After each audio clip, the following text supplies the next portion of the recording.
Welcome back to the Brave Podcast. My name is Angelo, aka Exploring with Angelo here on YouTube. Normally I'm out hunting ghosts, going to weird places, strange places, abandoned places, doing stuff like that. Recently we decided to start this podcast, and we have been having a blast with all the amazing guests that we've been bringing forward, telling a bunch of cool stories and so on and so forth. I am not alone. I am here with my co-host, Moshi. I'm Moshi. Hi. My name's Mohammed. On YouTube, I'm Moshi-Yo, and on Instagram, I'm the same. I talk about mostly gaming stuff, but then here, I'm talking about a whole lot of other things, like Canadian and American politics, like we're going to be talking with today with our guest, Sebastian Loporto. Ooh. What's up, Canada and the U.S. and whoever else is watching? Thank you for having me, Angelo Mo. Yep, excellent. Welcome. Thank you for joining us. So tell us a little bit about yourself. Maybe share what you do, what your interests are, hobbies, things like that. Yeah, so what I do, I am in the financial services space. I've been doing that for a little over a decade. Started in 2012. It's been a great journey. Learned a lot about money, learned a lot about people. I guess what inspires me to go every day is people need help, man. Yeah, I agree with you, man. Right now, with the state of everything that's going on, people are hurting bad. I've noticed more and more. Obviously, everything's gotten more expensive. One of the first things that I noticed, because I kind of foresaw everything coming, especially with everything that's happened within the last 2.5 to 3 years after the lockdowns, COVID and all of that fun stuff, with inflation generally through the roof. The first thing that I noticed, because people didn't really notice at first that everything was going up in cost, because they're like, no, everything costs basically the same thing. Right. And then I would tell them, I said, go to the grocery store, take an old package of something from home, go to the grocery store, and tell me what the difference is. And a lot of them all of a sudden said, everything's smaller. Package sizes are smaller. So that was the first thing that they did. And then obviously when they couldn't take that any further, because, you can only make the packaging smaller and smaller and smaller. Shrink it for so much, right? Exactly. Until people didn't really, want to buy it anymore. Then they had to start increasing the prices. And then we ended up with watermelons that cost $16. 30% hikes, man. Exactly. Yeah, exactly. And who's that guy? Galen Weston? Yeah. Is he doing a lot for Canada right now, or is it the I don't know, man. It's a weird conversation when it comes to stuff like that, because obviously I want to support the free market. Sure. And I do understand that a lot of companies out there will obviously take advantage of people. I mean, you're in the finance industry. You probably see it every single day, right? So, well, to your Galen point, he received some funds from the federal government to install some like freezers in his stores and stuff. Yeah. So I have no idea what the ins and outs of that was, but it's kind of like, what is this, CBC part 2? Yeah, exactly, right? More money, more problems, but don't tell the general voter because, hey, they don't want to know. Yeah, so. I heard he also got just a bunch of bonuses.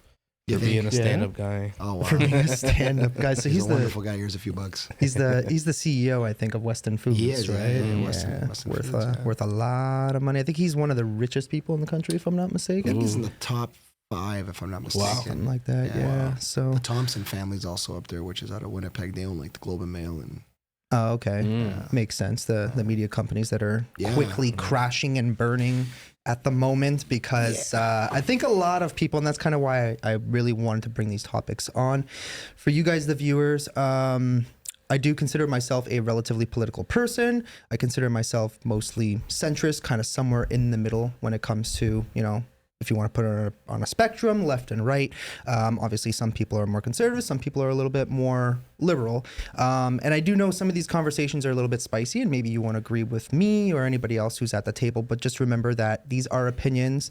We do have something called free speech. It exists even here in Canada, believe it or not. It is slowly being diminished, and we'll probably get into that as well. But you know what? If you don't agree with us, I mean, it is what it is, right? We're going to talk regardless, because a lot of the stuff that I'm seeing lately is everything is heading so downhill so fast. And if we the people do not do something about it, what are we going to have? Like, what are we going to wait until everything's burned to the ground until we Right. finally decide to actually do something about it?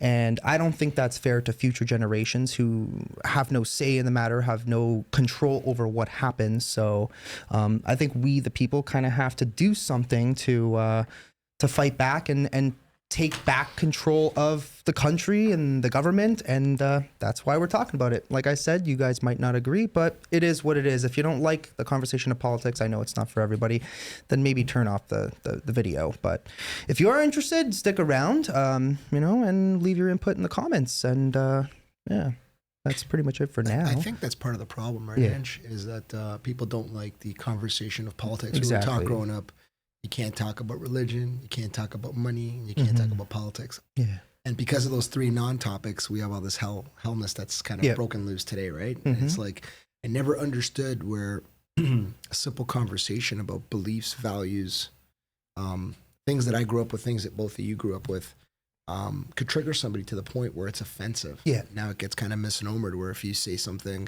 that is anti-something or anti-narrative, I should call it, not even anti any of the brands, just anti-narrative. Yeah. You're a bigot, you're a homophobe, you're a racist. And I just look at that and it's like, really? Yeah. I grew up with everyone and everyone. I've always accepted everyone for who they were and, Yeah. played on the streets with everyone. Yeah. I mean, that's kind of how I felt growing up. Going to high school, especially in Brampton, we were one of the fastest growing cities, one of the most diverse populations, Right. a huge number of minority people.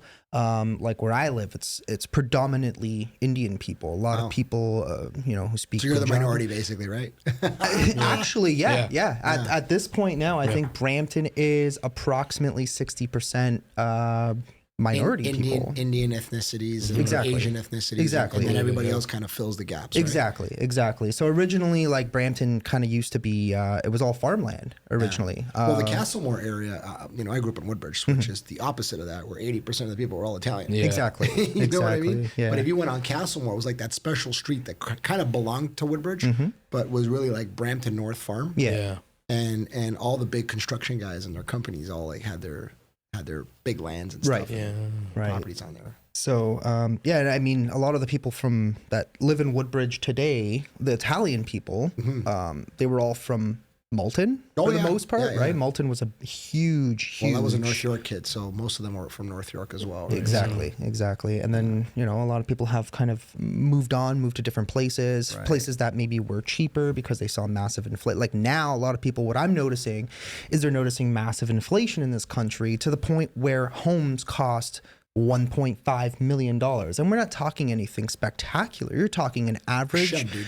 Yeah, exactly. An average ordinary home that's costing 1.5 million. And young people they don't have the opportunity nowadays to buy it. And a lot of what happened was they stopped building homes fast enough, and the demand has increased because so many people come into the country so quickly. And believe me, I'm not against immigration. My family comes from so is mine. immigrants. Yeah, mine too. Yours does. Yep. Yours does. Sure. Right? We are literally a country based on immigration.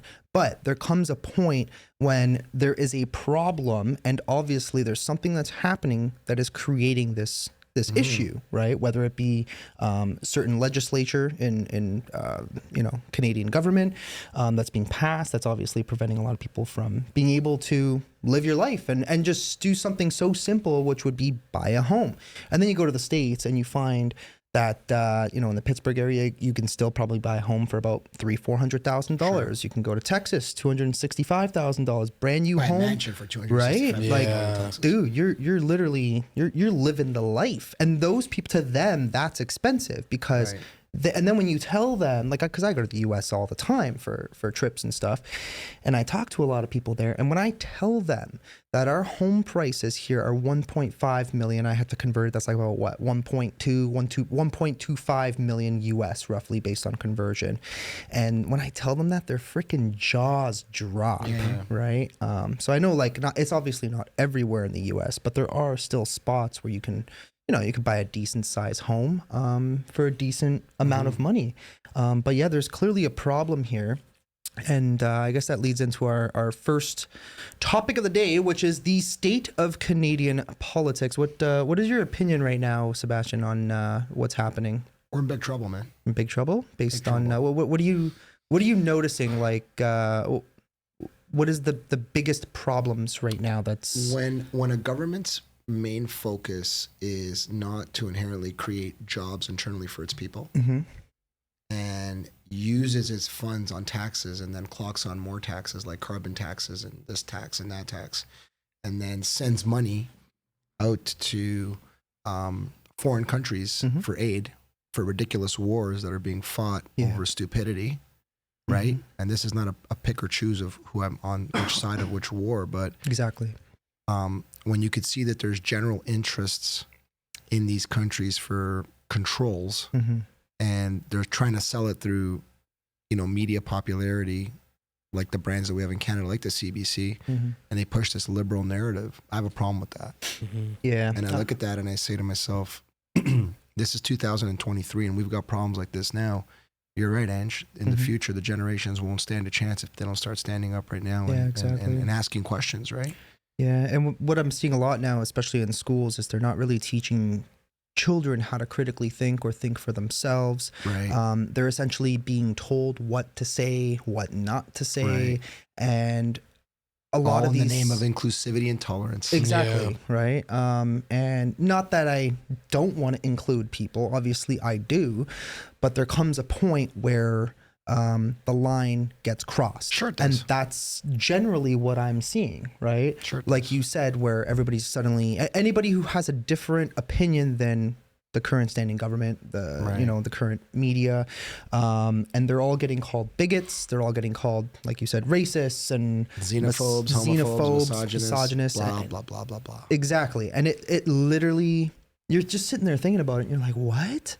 Well, there's no more parameter on the boy who cried wolf, right? There's nothing to measure a true racist slur any longer, because if you just don't agree with what the people say, it's like you can't have a free thought and you can't have an opinion, because all of a sudden that's under the guise of intolerance and non-inclusivity, right? Exactly. So that to me is a huge red flag. One thing that I'm noticing too is like how you said, those certain words, they don't even really have the same effect anymore, right? Because, they've gotten so used to going around calling people Nazis that they don't even, like, that word almost has no meaning anymore. That's right. And it's like learning about, like, I actually went to Auschwitz. Like I had, Daniel here the other day and we were talking about how crazy it was just to go there, understanding the history of it all. And, just now that you literally have people running around calling everybody a Nazi just because you don't agree with them, right? Not because they're you hurt their feelings, bro. Exactly. You hurt their feelings. They're in their safe space. You got them out of their safe space. Right? Yeah, exactly. Things have just, they're getting a little bit out of control at this point. And I wanted to ask you too, at what point did you really kind of start paying attention to everything that's happening? Did this happen recent, or has it been your entire life? Or so I've always been the kid who asked a lot of questions. My friends used to get mad at me because I was the guy who would like interrogate you. Yeah, that's actually I'd like meet somebody, and it's like I'd ask 1,000 questions, and I always looked at it like I wasn't trying to offend you. I was trying to, gauge you so that I can form an opinion based on your character, your knowledge, your experience, a true opinion. Yeah. Not something just based on, Mo's got a beard and, he's got a hat on and he's wearing a dress shirt and he's wearing the, like, I didn't operate like that. I was like, I genuinely wanted to know a character of a person. So how do you get to know a character of a person? We were always taught in school. The one good thing I ever learned in school was ask questions. Yeah. I agree. So ask questions. I mean, I didn't ever see anything wrong with that. I used to have friends be like, bro, you ask so many questions, man. And a lot of people, you're great, but a lot of people get offended. And I was always like in my head going, what? How do you get offended because I'm asking you questions? And then I started realizing as I got older, people don't have the capacity to say, hey, I'm uncomfortable answering those questions. Or so I kind of, maybe I cleaned up my skill set, or I kind of became a little more discerned in how I asked questions. So I got better, I guess. Yeah. But for me, asking questions was a very important thing because it allowed me to create a barometer, a measurement of the value of my time, because everybody's time is valuable. So if it's someone who's going to engage with me, Mo wants to talk to me, or you, Andrew, want to talk to me, and you're engaging in the question, we're going to have a blast because that's how I operate. Yeah. But if you're like a guy and I'm pulling teeth, you know, after about 20 minutes, I'm like, okay, this guy doesn't want to talk, or he's a man of few words, or, you know, and I respect that, and that's cool. Yeah. But that's sort of, I guess, the way I presented that, you know, and then obviously our own values growing up. I mean, I was taught at home, you know, you respect people and you go outside and you always my dad used to always say to me, try to hang out with leaders. Good advice. Leaders, Yes, right? that's Not great. go be a follower, Right. not go pick the worst of the brand and go follow them. Go find people that you want to emulate, that spark, you know, critical thinking, that allow you to leave the conversation asking more questions. Wow. You know, kind of being a thing, right? Being intuitive and open and having that. And I guess that's what always added. Unfortunately, I was allowed to do that at my house. So I was bullied a lot as a kid because I would go to schoolyard and I'd be that guy that was okay. I could talk about things. I'd go in the schoolyard and then talk to the kid who didn't want to talk about the stuff and he'd punch you or call you a name, right? Yeah, exactly. So I think I learned a lot of that young with basic family values and respecting and asking questions. Yeah. When it comes to Canada, when did you... I know you're very vocal about everything that's been happening, especially over the last 3 years. Would you say that you've been more vocal about everything that's happening since maybe COVID started, or were you already kind of actively talking about it before that even? Yeah. So my wife and I were talking about this stuff back in like 09, 10 when we first started dating. And we were talking about it because people weren't seeing the writing on the walls. So we'd go to bed at night, you know, do a little bit of night reading before you go to bed. And like, you know, the phones at the time were very active still, right? You're kind of scrolling through on my BlackBerry at the time. And you would get, you know, articles on, digital currencies could be this in the future. Possible global passports for this. And, you know, this is 2009, and we're like, oh, that's probably going to happen when I'm long and dead. And all COVID did was just speed up the timelines, right? Yeah. But for me, I became uber vocal because I really wasn't, even though I knew a lot of the stuff, I wasn't. I kind of didn't want to shock people and scare them and kind of get called the conspiracy theorist. By the way, if anybody has a conspiracy theorist friend, they should call them and thank them. But back then we were conspiracy theorists, right? So I didn't want to get too much into these caught up, you know, fables and stories of what if-isms. But I'll be honest with you, the day I exploded was the day they fired Don Cherry. Oh, okay. Yeah. He said something about November 11th, 2019, about 4 months before I think it was the everybody pandemic. got offended because he said something. You people. You people. That's what it was. Yeah, he kept He said, paraphrasing. you people, and you know who you are, Mm-hmm. are not wearing the poppy and representing and celebrating people that, you know, died for us. Oh, yeah, that's right. And again, the CBC went and did a little bit of spinnerism on the story and got some street perspective. Do you find, questions like, do you find what Don Cherry said highly offensive? Oh, yes. I think that he was specifically outing certain people in certain communities. I'm like, leading questions to get exactly what they want. Exactly. Yeah. Painting the picture of what they wanted to showcase. And I remember being in the car with my wife and I'm hearing all my favorite sports stations, TSN, Sportsnet, all of them are like, Don Cherry's hateful word. And I'm thinking to myself, you know, I won't use the word, but MFers, I can't believe that these guys are doing this to a guy. I go, so you're telling me for 40 years, while it served your purposes, it worked well for you, but this particular season, he's all of a sudden out of touch and out of season, right? So that was the starting point of me kind of being, I can't stay quiet. Yeah, that was, I remember that. And then I would play back the video. I'm like, what did he say?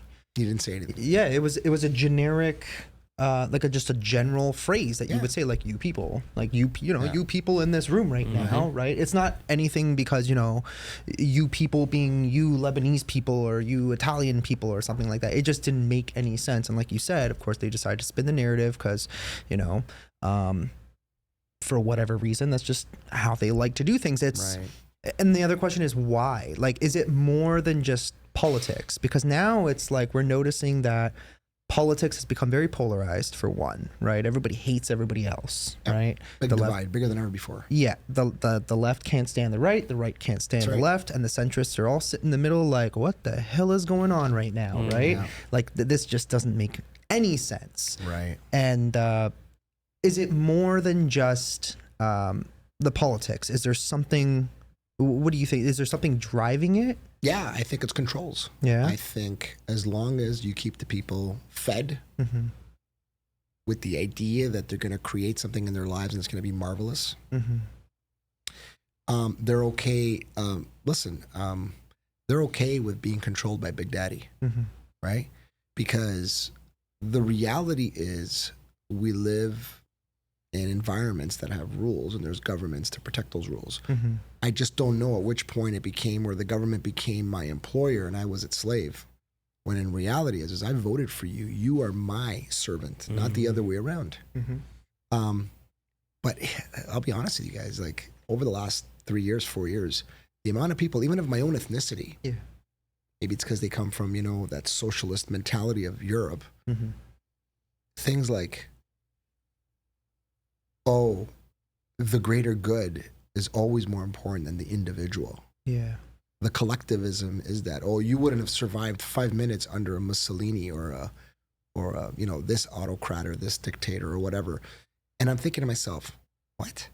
I go, didn't all of you and your ancestors leave that world to come here so that that world wouldn't affect you? And now you're telling me I wouldn't, like, I'm not playing my role? Like, come on, you're not being a team player. I'm thinking to myself, I don't mind being a team player, but aren't we all individuals first? And if we can't come to a conversation of being respected as individuals, there is no team. Yeah. And that to me was sort of the driving force of I started realizing for myself of I can't believe how ignorant my own kind is. Yeah. They all say that they're conservative or they're of beliefs that value families and value individualism and value the critical thinking that we've talked about. But then their words say one thing and their actions are like they're lining up to go get vaxxed by the hundreds of thousands. Yeah. And I'm like, okay, let's have some questions here. Like, what are we doing? What's in this stuff?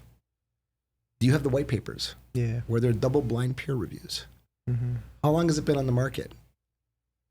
I was a fan of the previous American regime, but I was not a fan of Operation Warp Speed. I wasn't a fan of getting this thing out in 11 months.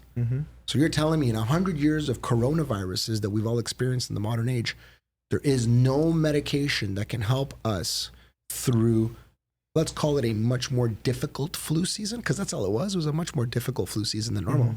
Nope. You're silly. You shouldn't ask any questions. Follow the science. Do your own research. Yeah. We're all trigger words, man. I was looking at this and like, what are you guys like sitting down and all getting fed some CBC stuff? Yeah. It's like one thing I noticed heavily during that whole time period was, like you said, the clickbaity words, right? Or the words We're all in together. We're all in this together. Well, not even only that. Like, I mean, that was one thing, whatever. What I was noticing is the way they would, like, journalists would write stuff was those inconclusive words. So it was like, it could, it may, or it should, or this should. It's like masks should do this and lockdowns should do that. And it's like, okay, either they will or they will not, right? You can't be somewhat pregnant. Either you're pregnant or you're not pregnant. It's one or the freaking other. And I understand that in the very beginning, we didn't really know what the hell was going on. A lot of people had a lot of questions. But when the narrative became, like you said, like when a lot of people brought up the lab leak theory, and at first everyone online, I remember we were talking about it. We're like, oh, I wonder if there's like some substance to this. Sure. It's a possibility. Who's to say that a virus can't leak from a lab? Of course it's possible. And it was shut down left, right, and center. Why? Mostly because Donald Trump was the first one publicly to point it out, right? And we all know how that went with Donald Trump. Right. Anything he said was obviously always wrong or misconstrued or taken completely out of context. And we know that because if you go back and watch a lot of his old videos, and if you guys don't agree with me on that statement, that they were totally against Donald Trump, and they're still against him because, they're in the middle of, he was just indicted yesterday. But if you don't agree with that, please go back and watch the old press conferences where a lot of the times they would say that, oh, he said this and he said that, and it comes up even in general conversation. Oh, remember that time when Donald Trump told people to go drink bleach, which was never what he said. That was never said. I don't know where they got right. that at all, ever. I laugh, and everybody that I know that I love was posting, Orange Man is bad. Yeah. He's telling people to drink bleach, and I'm like, please. And I would say this to people, please point out on the manuscript or the script that he said, show me exactly where he said that. And then here's the answer. When you ask these people for facts, they shut you down. Yeah. Now, I have to admit, the way he said it was kind of weird, but that's just sometimes, a person. He's a bit of a weirdo, bro. It's okay. I mean, no, that's fine. I understand that. It was just like kind of the way he said it, and he didn't really know what he was talking about. And he was asking the doctors that were literally sitting right next to him, and they were talking about an actual medical procedure, not to bleach someone, but to go in and essentially clean their inside somehow. That was it's some kind of like drip therapy or something. Yeah, something. I don't remember the exact details, but I remember it was not telling people to go and drink bleach. Obviously, that was just something that stupid media, as per usual, always says. But yeah, so us being in Canada, what would you describe as the Canadian identity? What is Canada to you exactly? A nation that has tremendous potential and is extremely lost. Is extremely lost. Extremely lost. And I say that humbly because there was a time, and I'm sure you both will agree, that you'd wear your Canadian pride on your shoulder. You're like, what a great country, we live in. It's wonderful. It's got its perks. It's not perfect, but I never once ever considered living anywhere else on a permanent level outside of our country because it's so vast, big, beautiful. There's so many other opportunities right across the nation. It's still, for how resource-filled it is, it's still very underdeveloped. Right? Most of the people congregate on the 49th parallel between Vancouver and Montreal, Toronto obviously being the hotbed of it. But of the 39 million people, like 28 million of them live like between Vancouver and Montreal, like literally on the line that separates us from the US, right? And I think that it still has a tremendous amount of potential moving forward. We just need the right leadership, I believe, in that environment that's been lacking. When it comes to leadership in this country, we got 3 parties. For those that don't know, Canada is on a parliamentary system, which was adopted from the Brits long ago, back in 1867, and we've been there ever since. So we have 3 main parties, one being the Conservative Party of Canada, then you have the Liberal Party, and then you have the New Democratic Party, which calls themselves the Democratic Party, but I don't see them as very democratic, to be honest with you. When it comes to leadership, would you choose out of those 3 parties, or do you see another option? Yeah, I always laugh. These last 8 years, I call all 3 parties liberal, liberal light, liberal hard. There's no. I've said the same thing. There's no real conservative party. So to me, it's just which lighter shade of gray do you think is going to lead us into the next stage of our lives? For me, I don't really have faith in our system at this stage. I think it needs an overhaul. I think, to your point, parliamentary system governments have some good points. They have some flaws. Prime example, when Doug Ford and Justin Trudeau, both being of opposite parties during this pandemic, exercised what's called a King's Decree, which allows them to extend these emergencies measures acts as long as they see fit, but they give them a timeline. So let's say 24 months, but they can review it every month. And every month they're like, oh, we're still not out of the grade. The numbers are going up. Boom. Next month, you're locked down again, or you can't walk in the park, or, you got to show your papers when you go to Joey's restaurant to eat or something like that. Right. So, yeah. I remember all that insanity about it was about vaccine passports, and I'll be honest, I did take the first 2 vaccines just because at the time when it first rolled out, I was actually in the States. I had left, and I did the first one in Pittsburgh, and then like a month later or whatever, I did the second one, and the information was very different, right? Mm. I should have asked a lot more questions, but I was so busy and just not really paying attention as much as I probably should have. And I know that's a bit of a cop-out. But that's what they were counting on, right? Exactly. You being busy and providing for your family, that you were going to just trust the system, right? I think a lot of people just wanted everything to be over. So at the end of the day, they ran out as soon as these things become available for most people. And they're like, yeah, it's going to do everything that it's supposed to do. And, you know, at this point, we know that it's not doing half the shit that it said it was supposed to do. But yeah, so I mean, I took the first two, but I do remember, when I did come back and they had these passports installed or implemented, I don't remember how long it was for, like 3-4 months or something like that, something stupid. I feel like it was more. I feel like the 3-4 months was probably the paper or the card that they printed, and then they went over to the app, the QR code that was on your phone. How wild is that, guys? You in 2021, 22, the adult version of you are like, y'all papers, please. Right?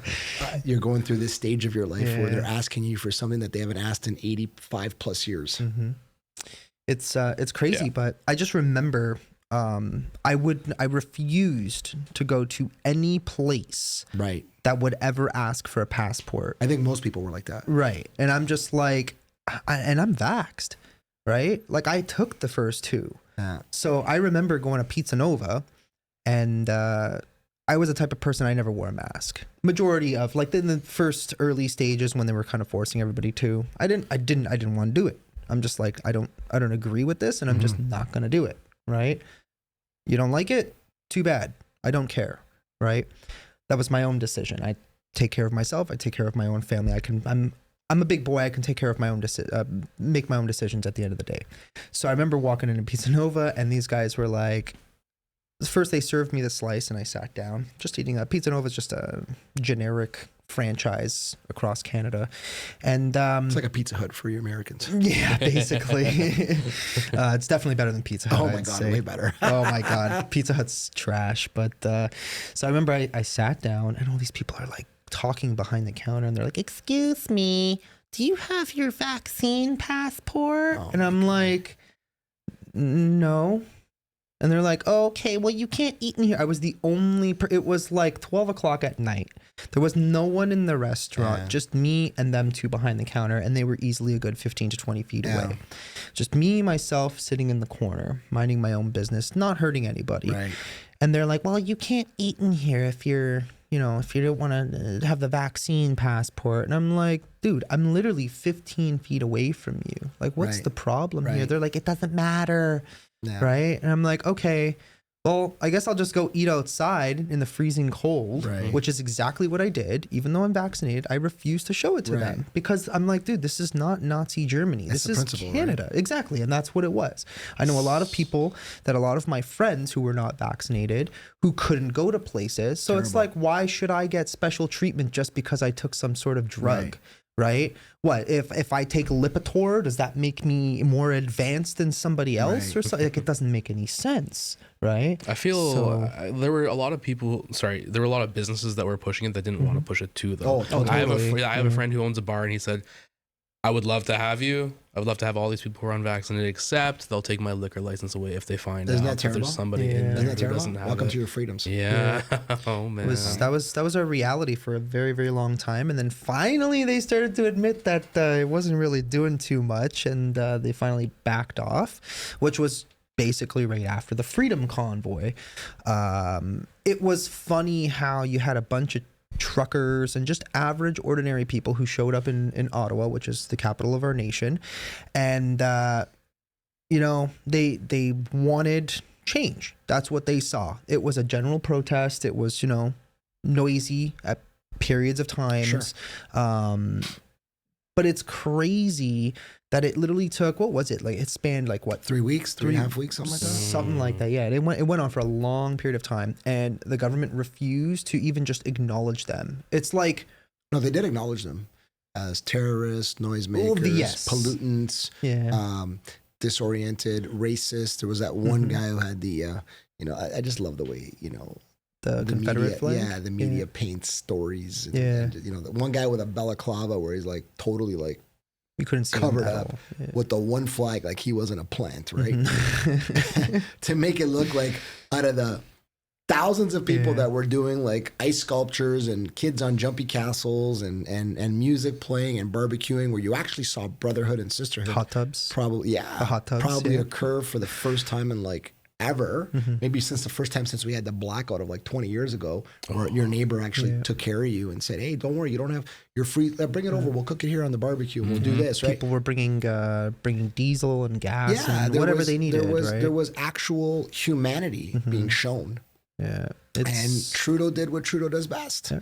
I think I've got COVID, so I can't come out. I'll just tweet about it. And we just want to say that they're bad people and they should go away because what they're doing is not right. Mm-hmm.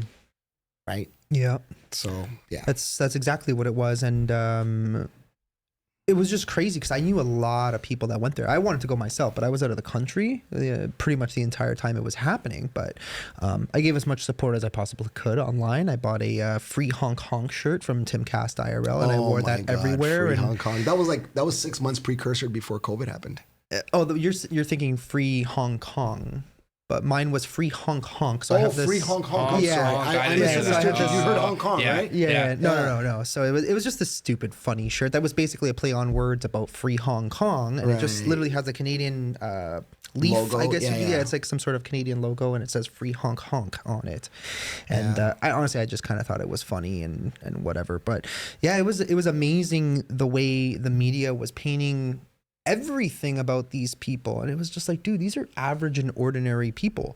Like, I knew people who are considered minorities and they're calling them far right white supremacists. Dude. And I'm just thinking in my head, I'm like, how is this person, he's a brown person essentially, right? He is Arabic. Is he like, does he have a pitchfork and he's just chasing himself around in a circle? Like, how does this work exactly? Yeah. Like, I don't get it. Yeah. It doesn't make any sense what they were doing. Well, this is where you start seeing the descaling or the declining of terms like racism and whatnot, right? When you're seeing Punjabi men in their turbans, you know, saying Justin Trudeau's, what he's doing to Canadians is not right. And he's using the word Canadians because that's what he is. He's a Canadian.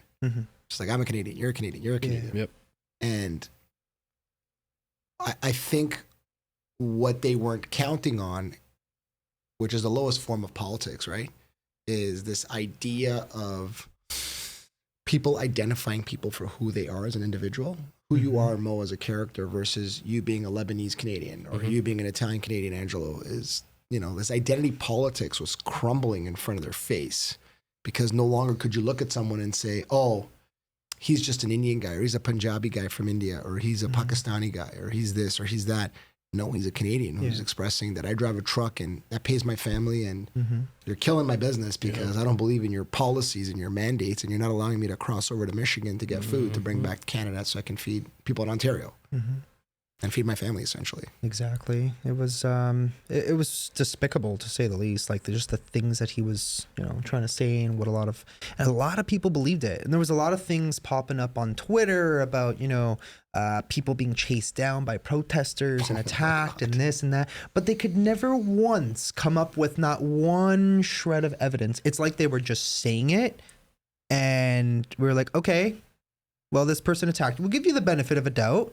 Can you prove it? Right. Right. And they would just go away. They would just stay completely silent. I remember there was some like ice cream shop or something in Ottawa that was claiming. Oh, I remember that. Yeah. Yeah, that they had to shut down because one of their employees was attacked by these far right lunatics.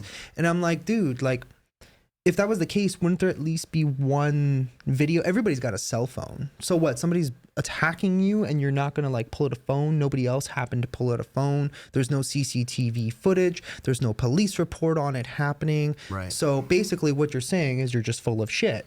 And you're just going along with the narrative because you hate these people because they're honking, and you're angry because they're honking, and you can't watch Netflix that night without hearing the honking in the background, right? And you're so hot and bothered by it. And it the just tolerance, eh? Right. Man, my other favorite trigger word. I'm so tolerant. I have to be tolerant. Yeah. What? They're not tolerant, though. That's my point, right? Yeah, It's a spin on that. That's They're the not problem, tolerant. is that they're not tolerant at all. You know, growing up, tolerance was a completely different thing, right? But it's like I get it. If like somebody's like totally evil, like, you know, they actually are, they exist. We know racists exist. I'm not saying that racism doesn't exist, but is it as prevalent as it was back in the day? That's a good point. I always tell people when they say, you know, racism is, you know, the city of Vaughan rolls up its alphabet mafia, LGBTQ, LMNOP, QRX flag today. And I'm thinking to myself, when did we become like this? Yeah. And what I mean by that is, and I ask this to people when we want to have a racism talk, let's have a racism conversation. Is Canada more racist in 2023 than it was in 1923?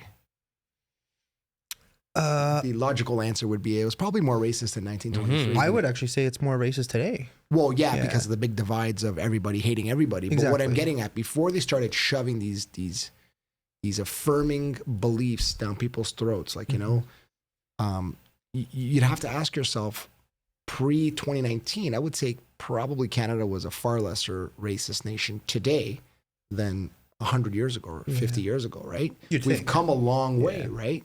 Like even when you look at the words like liberal or conservative, all a liberal was a classic conservative that believed in some progressive movements to help advance society a little bit. Most of the time it comes down to economic policy for the most part. Most of the time, typically liberals were a little bit more socialist, and that could be even like mildly on the spectrum. Yeah, totally. Like you believe more in obviously socialized healthcare and social life. It could be anything, right? The basic concept that the people all kind of pitch in and everything's kind of divided a little bit more equally in respects to certain things, right? Which Canada generally has that because we do have socialized healthcare. A lot of people refer to it as free healthcare, which it's not. Nothing's free. Anybody, if you earn $1, you're contributing something. Free. Exactly. You're contributing something to that system, right? Now, when I mentioned why I think the country's much more racist now than it was, like you said, even pre-2019, is simply because the ideas of critical race theory, which derives from Marxism, has expanded, right? So you're essentially teaching people, especially children now in schools, that in order to stop racism, you have to be racist, which literally makes no sense. And we spoke about this on the previous episode when I brought up that there's a student in a Catholic school who's being told that they can't be very Catholic, for one, and not to mention the fact that they're creating black-only clubs in schools. Like, that's messed up. So it's like we are going back. We've never even really... What does that even mean, right? Exactly. And the thing is with Canada, too, is what's crazy is that we didn't even have slavery back in the day. Slavery in Britain was abolished well before Canada became its own country. We adopted essentially the entire system from Great Britain, and we never had slavery in this country. Meanwhile, the government's almost talking as if somehow we have to make reparations to people who were never enslaved in this country. It just didn't exist. Not to say that racism didn't happen. It did happen, right? Especially like, you know, back in the day when Italians first came here. The English people who were already here generally didn't like Italians. They would tell them to not eat, you know, no Italians allowed in their restaurant, Irish people, things like that. Like, people just generally didn't like each other for whatever reason. And then eventually, like you said, we've progressed and we've gotten better. And obviously now we're like, nobody cares. Nobody looks at another person in this country and makes assumptions about that person based on their color. But what critical race theory is telling people to do is go ahead and make assumptions based on that color. And also to have an idea as you, as a minority, of how to look at yourself, generally at the end of the day. It's like telling a black kid that, oh, because you're black, you'll never be on the same level as a white person. Yeah, they use it as the exception versus the rule. And exactly. There's a guy you guys should follow. He's a political Republican in the States. He's actually going to be running for the Republican presidential with Trump and a bunch of these other guys. Tim Scott, really, really smart guy. Heard of him. And he was on The View the other day, and he's running in the primaries, right? Yeah, he just literally slapped out that big mouth Sonny, you know, using, Senator... black people have, has always been the exception, not the rule. And he's like, well, I beg to differ, and you really need to stop saying that because, you know, it's very damaging. He goes, I'm a senator. We've had a black president. We've had a black billionaire female, media personnel in Oprah. You know, we have we now have a VP who's black. We've had Ben Carson, who's not only a black politician, but he's a brain surgeon. So this contrary conversation, which blows my mind of, oh, that's the exception, not the rule, is a crock of crap. Right? That just infuriates me, because what it does is, and my business has had a lot of young male and females of minority ethnicities, and most of these guys that I dealt with are fantastic.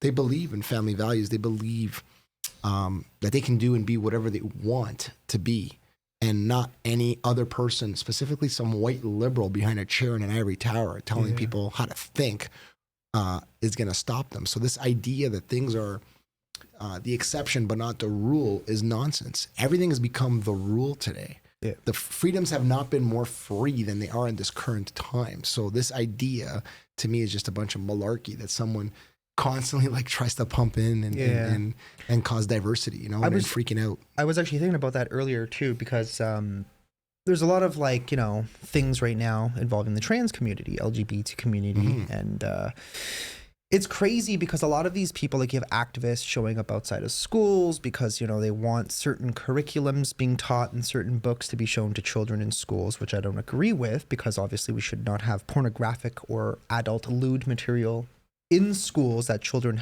should have access to. That just should not be. That's no, we don't do those things, right? That stuff, you want to see it as an adult, you do your own thing, right? This is Canada. You can look at whatever you want, but as long as you're of a certain age.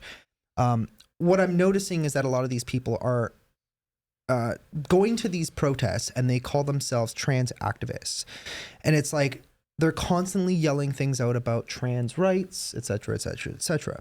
What I was thinking about, I'm like, what rights are they arguing about?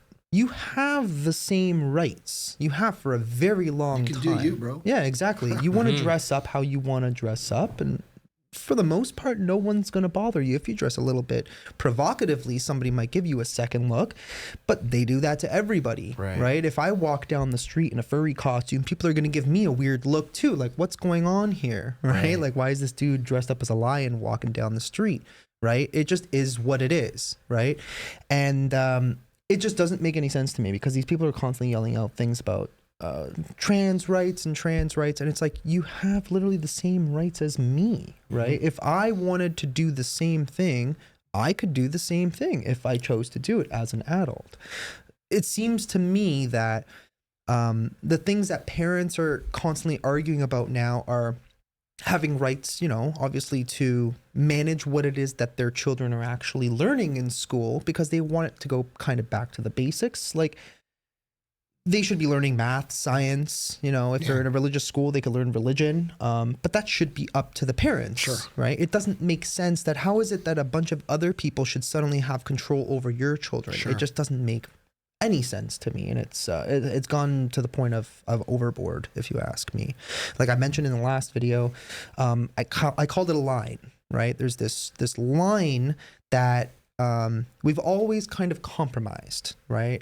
And that's kind of the why that maybe we didn't see eye to eye, but we didn't argue with each other. You know, I may have my opinion on abortion, you might have yours, but somehow we always met in the middle. We got onto this line and we all lived happily ever after. That's because you could have a discussion at one time without being labeled. Exactly. A name. Yeah. Yeah. Now it's like these people have gotten everything that they wanted, right? And then all of a sudden, they're just like, well, we need something more to argue about. So we're going to make up X, Y, and Z. So it's kind of like that's what's happening now. And then now suddenly they're pushing past the line, right? I don't know. It's kind of crazy the way everything's kind of going down.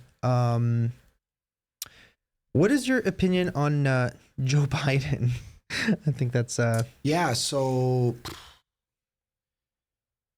He's a very old, decrepit man. I feel bad for him. Yeah.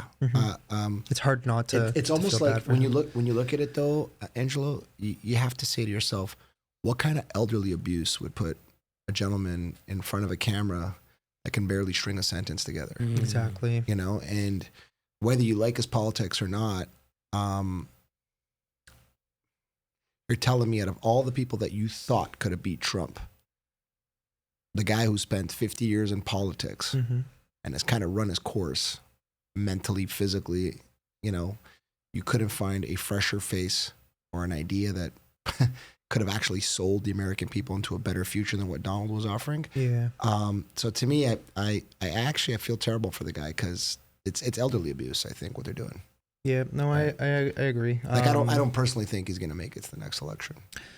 I mean, whether he does or doesn't is besides the point. The fact that he's claiming that he's going to be running again, and they're all kind of saying it, and it's like, oh my god, like you have to be kidding me! Like the dude fell going up the stairs. I know. Twice on camera, and I just remember. And it's Didn't he kind fall of on like, the stage last week too? Yeah. Yeah, he fell. He fell over a I think it was a bean bag or a sandbag or something, like a black sandbag. And I get it, and it's like, shouldn't you have known that was there, right? But because the guy most likely has dementia, his brain is not functioning at 100%, and it's like, dude, the U.S. presidency is probably one of the most difficult jobs in the world.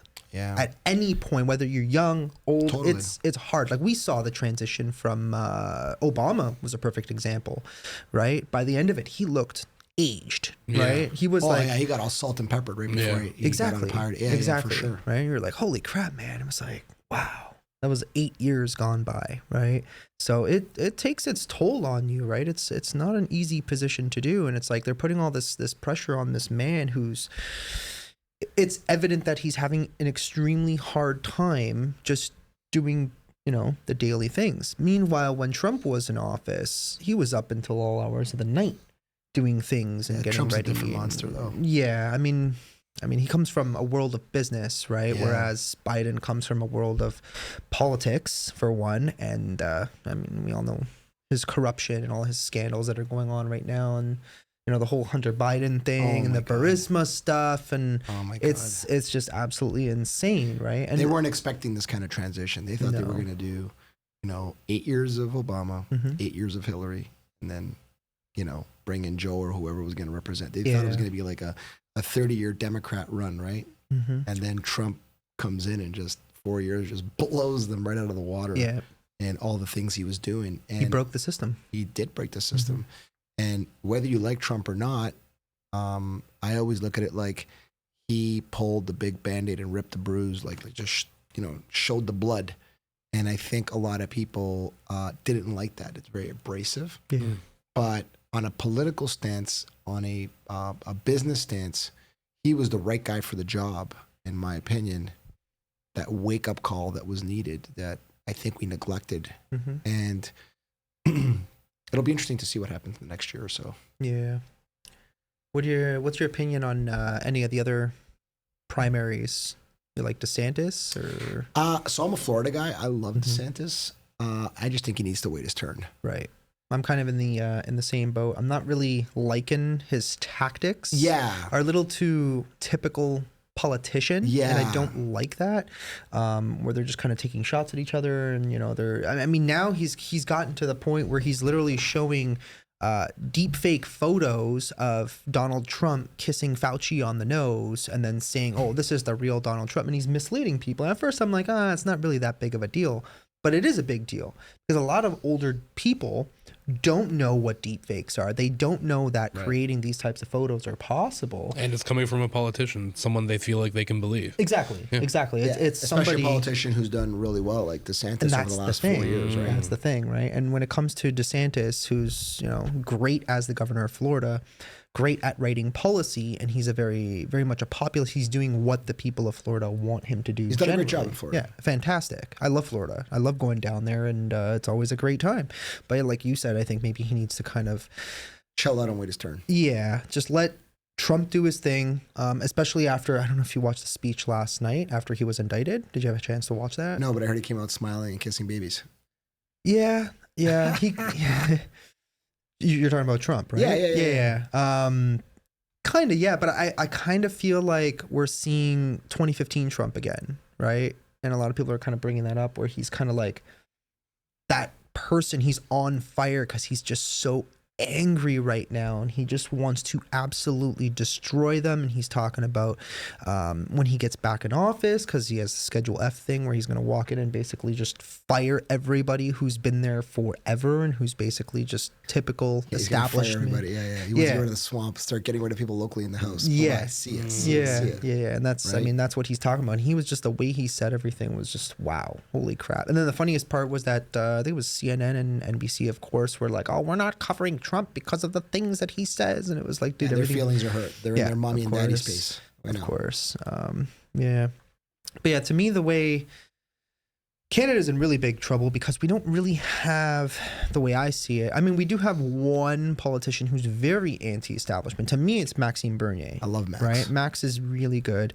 And it's just unfortunate that people are just not open-minded to the idea of having somebody completely different. Well, starting your own party and kind of trying to establish it. That's the problem. In our political system of the big three is sort of like, it's a grassroots thing, right? It might not get any popularity until Max gets replaced by somebody who, kind of puts himself in that sort of position. And the party's been around now for 20 or plus years, where it's got notoriety and it's got that, Green Party status, if you want to call it that, right?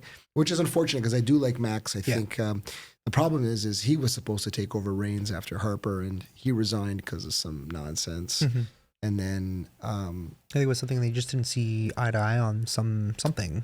I don't remember the specifics, but the moral of the story is he was supposed to have gains of that conservative party, and he didn't. He kind of went out and built his own. I mean, kudos to him. I mean, starting a party from the ground up is takes balls. Yeah, the way I'm even looking at it, it's not even really a conservative party. But I mean, the way people kind of perceive conservative politics is like they think it's something completely different from what it actually is, where it's literally just conserving the main ideals that we have. Yeah, your values. Exactly. With a little bit more of a maybe more free market, economic policy implemented into that, right? Which obviously Maxime has. But the way I'm kind of seeing his policies, the way the way he's creating them is they're very libertarian minded. They're very libertarian minded. And they're very centrist minded as well. Yeah. It can work for both ways, whether you're left or right. Realistically. Well, he wants to work on the marginal tax rate because he thinks it's stupid. It should be like fixed taxes. Oh man, taxes in this country are just insane. It's insane, right? Yeah. And then he wants to also work on like a voting system with. Give me an example if you want to talk about the abortion rights in Canada and how they play out. Okay, let's table the idea and let's have a vote. Yeah. And based on the vote, have a proper debate at least. A debate, and then we'll kind of come to a consensus of how it's going to look like, right? And I don't know if you know, but currently, if you are in any political party platform in Canada and you're a pro-lifer, you're not allowed. For sure, 100%, it's on the Liberal site. If you are a pro-lifer, you cannot be a standing member in their parliamentary system. Really? Wow. Isn't that wild? In what? I think it's in Canada's platforms at the federal level. Wow. But I think the Liberal, you'd have to look for it. Don't quote me by detail of what I'm saying, but yeah, see if you can find that. That's interesting. That's pretty wild. Yeah. So what you're saying is that's for all Liberal Party members. Correct. Wow. To be in their congregation or their group or their big boy club or whatever you want to call it, and you're going to have a leading political so let's say you cannot be well, I can't see them being in closed doors, but you cannot be a vocal pro-lifer. Wow, that's actually insane. So it's like you can agree with them on every other topic, and that's just this one thing you don't agree with, and they remove you from caucus essentially. Even if you would never make it there. Yeah. Well, I get that. It's kind of stupid, but yeah, the abortion stuff here in Canada is kind of it's free reign for the pro-choicer, right?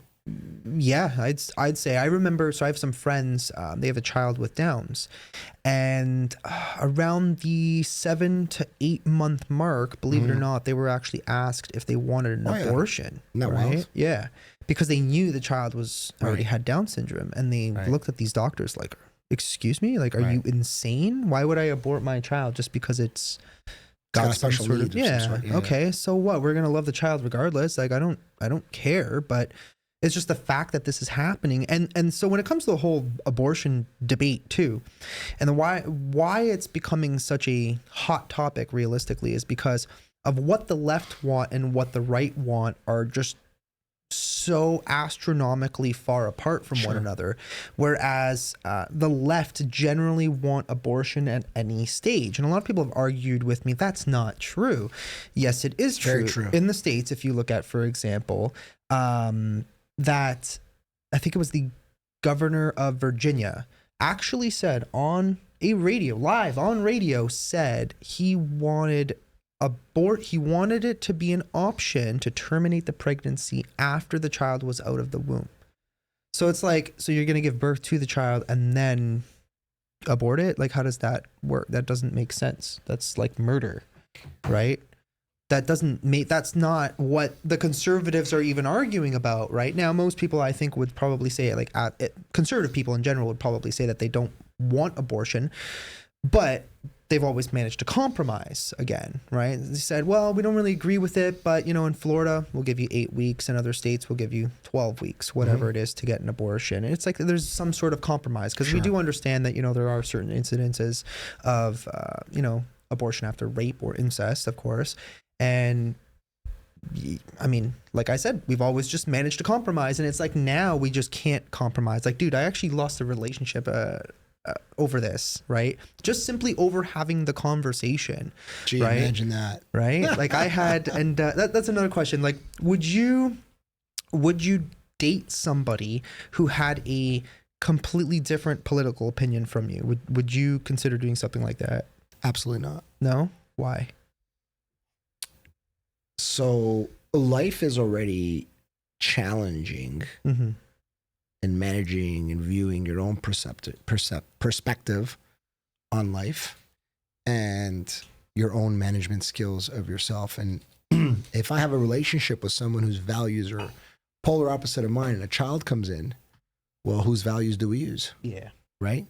And prime example, my wife and I are Christians, and we're very big on our faith is a priority. Yeah. It's a priority. There's no compromising Jesus in my life. Mm-hmm. And I say that with the idea that life just doesn't work if you come in with a different faith or a non-faith, or it just doesn't work, because our values are now really far apart from each other. And if there's children in the mix, it just creates more confusion, more anger, more uncertainty, more difficult. It's challenging at the best, right? So to answer your question, no. Mm-hmm. But to go back also to what you said, you know, at what point and whatnot. Yeah, I guess most conservatives do that heartbeat rule, 8 weeks, 12 weeks, whatever weeks. We don't like it, right? Like for me, I don't consider myself a conservative, but when it comes to abortion, I don't like it. I don't like the idea of it, right? Under any circumstance. However, I will obviously compromise so that way we can continue to progress in the world and as a nation. Sure. And I think we need to come up with some sort of obvious compromise so that way, you know, we can continue to do those things. Well, I think before you can have a compromise, you should have a discussion, right? Yeah. And you should have questions being asked. And I think a lot of times these people that are my body, my choice, unless you're about to get vaxxed, and it's not your body and your choice. Mm-hmm. But this mentality, this idea that started with this feminism, sexual revolution of the 60s, has not feminized anybody anymore and has not sexually revolutionized anybody anymore. Your body doesn't have full autonomy. And the reality is ask yourself this. If a pregnant lady got murdered on a website, on a site somewhere, why do they call it a double murder homicide? Mm. Right? I wonder why. Right, because it's two individuals at this state. It's got this child, or this the science term, this offspring, this zygote that's growing inside you, has a heart, you know, has its own soul, has its own identity, is an independent resource from you. Yeah. So why is it looked upon as an appendage or an accessory of you? It has nothing to do with you. Mm-hmm. You're just a housing state of it. Yeah. Right. And to go a little bit further, and I heard this on a Joe Rogan podcast, the guy was absolutely brilliant. He's like, and it might have been, I don't know if it was Peterson or maybe it wasn't Peterson. But he goes, even in the instance of a rape or incest, which by the way, if you look at the numbers, it's like 0.0006 of like what actually happens when people use abortion as, the consequential tool of, oh, I need to take the morning after pill, or, I messed up, or I didn't use a condom or whatever, right? Most people don't understand that two wrongs don't make a right. Why are we punishing this new life for the behavior of some cretin man, some wacko relative, right? There's an actual website on Facebook, Angelo and Mo, if you ever get a chance to look at people that have chosen not to have abortions from rape victims and stuff. And it's like, I chose not to kill my daughter, and today she's graduating from med school. The problem with abortion, the sin of abortion, comes into effect when people fail to see the potential you're removing of what God is giving in that light. That's where the big ixnay comes into play for me. So that's not even a conversation. It would be a conversation at the table of trying to help somebody understand absolutely why I view that. But to me, whether you're 3 days pregnant or 7 months pregnant, it's wrong. Yeah, I kind of view it as more or less the exact same thing. I don't like it, but I mean politically. I understand what you're saying. Yeah, just so that we don't go and murder each other at the end of the day. Well, we're talking about murdering things, right? Yeah, exactly, right. And that's kind of another point of the topic too. Like, I remember when I had this conversation, I'm not going to say any names, but I remember dating this girl. I think we dated for approximately a month, and I was already kind of noticing like her difference in opinion when we were talking about the lockdowns and vaccines and masks and all that stuff, and what I agreed on and what she agreed on, and obviously we disagreed on pretty much everything. And I was noticing that, but still, whatever, things were okay, and we were getting along. She was a nice girl. And then all of a sudden, I think it was around the time when the Roe v. Wade stuff happened in the U.S. So for those that don't, it was like a year ago, right? Something like that, yeah. So I remember the Roe v. Wade thing. For context, was they basically squashed a bill that it was a federal bill. Yeah, it was a federal law, basically for funding and protecting of women's rights, right? And for abortion purposes, correct. So to allow women to have abortions, pretty much at any stage, obviously depending on the situation. They squashed that and they gave all the power back to the states, which is kind of the point of having a republic. Independent perspectives, yeah, for sure. Exactly. So the feds kind of only control certain things, which essentially the feds are supposed to protect, mainly the Constitution. That's kind of the point of having a federal government in the United States. But eventually, over time, obviously, it took more and more power and created more laws and took more control bit by bit by bit, one of them being Roe v. Wade. Anyway, so that's what was going down at the time. And I remember we went to a sushi place, and we were sitting there, and she was constantly glancing. It was on the TV. It was on CP24. Oh, man. And Constant Panic 24. Yeah, that's a good one. I like that one. Constant Panic 24. So it was on the TV, and basically, they were talking about the whole Roe v. Wade thing. I'm like, oh, so what do you think about this? Blah, blah, blah, blah. And she's like, oh, women should have their rights to abortions, blah, blah, blah. And I just kind of told her, I'm like, I get it. And I explained to her that I look at it from both perspectives. As a religious person and a moral person, I do not like abortion outright. Like, that's just my opinion, right? I just think it's really messed up and just kind of gross and weird. But at the same time, politically, we have to form some sort of compromise. And that's kind of, the liberal side of me, where I want to compromise with you so that way we can continue to get on. And she literally looked at me. I've never had this happen before. She turned to me, and I don't remember what she even said. She said, your viewpoints are morally repugnant. Like in this demonic voice, all of a sudden, like, that's a first sign of right. The question I just asked Sebastian 20 minutes ago is not what I would do either. Right. So, right? And I'm like, okay, my opinion. So looking at it, so you don't matter, right, bro? Whatever you thought was zero. Yeah, exactly. and I was kind of like, wait, hang on. So I think abortion is morally repugnant. You looking at it from both sides of the political spectrum, or having two perspectives kind of mashed together at the same time, makes me morally repugnant. Like, how does that even make any sense? Next time someone says that to you, say to them, so let me ask you two questions. Yeah. Who speaks for the child?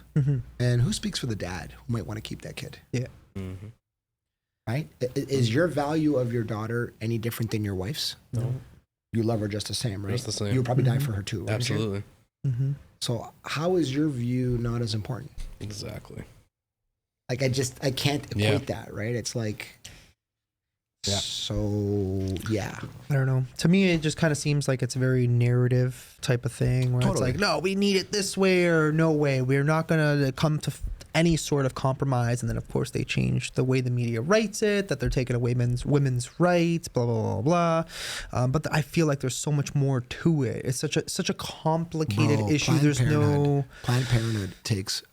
The problem was Planned Parenthood was being funded hundreds of millions of dollars a year to sell this as women's health benefit. Women's women's health, right? Well, what's women's health? Well, women go and get checkups. They do, generic stuff like pap smears and all that stuff, right? So they sell it under the guise of that. Meanwhile, it was a factory of, I don't know how much money they were being pumped to like bring people from low income communities that had, daddy issues and whatnot, and come into these places and basically pop children out. And these doctors, and there's a few of them, you can look them up online, that have had since change of hearts, and they actually talk in a group where it's like, and there's one doctor, he's an Italian guy, I can't remember his name, he's an American Italian, can't remember his name, but he told a story about him and his wife couldn't have any kids, and they adopted a young girl, and as soon as they adopted the young girl, they had a couple kids or something like that. And he was an abortionist, right? And he would do his job. And one day they were in the backyard playing. All I heard was a car screech, and a bunch of kids come running in the backyard screaming. And apparently his adopted daughter got hit by a car. Oh, no. They rushed her to the hospital. She ended up dying. And he remembers like after morning going back to work and doing his job, abortions. And he goes, it never hit me.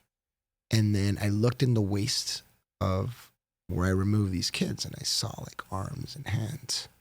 And it just like hit him like a ton of bricks. Now he goes around, it's been like 30 years, he goes around and talks about what actually happens at an abortion. Because a lot of people think it's about women's rights. But then you show them videos of how an actual abortion happens. And people are just beside themselves. They can't believe that there's tools that go into the vaginal canal and rip heads and pull arms and legs. And you think that little child is not screaming or panicking, but they have a nervous system. You think they're not freaking out and like they're dying, right? And he said it hit him on such a level that he was absolutely repulsed of what he was doing, right?